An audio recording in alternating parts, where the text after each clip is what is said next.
Intermediate exams అయిపోయాయి. చూడండి, road అంతా మీరు చూస్తే గమనిస్తే మొత్తం పేపర్లు పడేసుకుంటూ వెళ్తారు పిల్లలు. ఎక్కడ చూసినా పేపర్లు.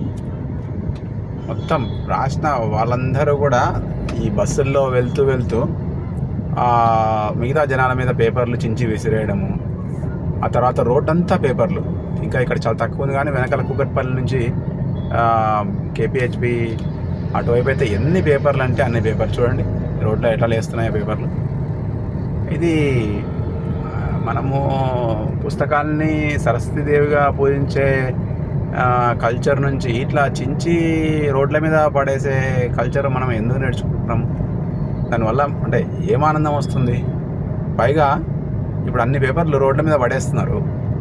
పడేసినప్పుడు ఇప్పుడు వర్షం పడితే ఆ పేపర్లన్నీ, ఆ పేపర్ ముక్కలన్నీ వెళ్ళి ఆ మ్యాన్ హోల్స్కి అడ్డం పడితే ఎవరు బాధ్యులు? వాటి వల్ల ప్రమాదాలు జరిగితే ఎవరు బాధ్యులు? మీరే కదా, ఇంటర్మీడియట్ స్టూడెంట్సే కదా. అల్లరి చేయండి, పర్వాలేదు, అల్లరి చేయండి, అరవండి, కాస్త ఎంజాయ్ చేయండి. కానీ ఇట్లా ఏమంటారు, మొత్తం పేపర్లు దించి వేయడము, పర్యావరణాన్ని పాడు చేయడము. ఎంతమంది వర్కర్స్ ఇప్పుడు మీకోసం అవన్నీ ఊడ్చాలి రేపు పొద్దున వచ్చి, అవన్నీ ఎట్లా వాటిని ఏం చేస్తారు? ఆ పేపర్స్ని రీసైకిల్ చేస్తే ఎంత రీసైకిల్ అవుతుంది ఆ పేపరు?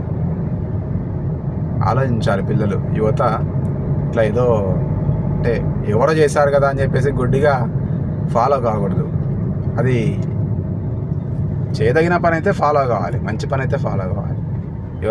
ఎవరో ఒకరిద్దరు చేసే అల్లరి పిల్లలు, తెలియక చేసే అల్లరి పిల్లలు ఇది మనం ఫాలో అయ్యామంటే చూడండి ఎంత పర్యావరణానికి ఎంత నష్టము. ఎవరన్నా బయట దేశాల వాళ్ళు వచ్చి మన హైదరాబాద్కి వస్తుంటారు. వాళ్ళు చూస్తే ఏమనుకుంటారండి? అసలు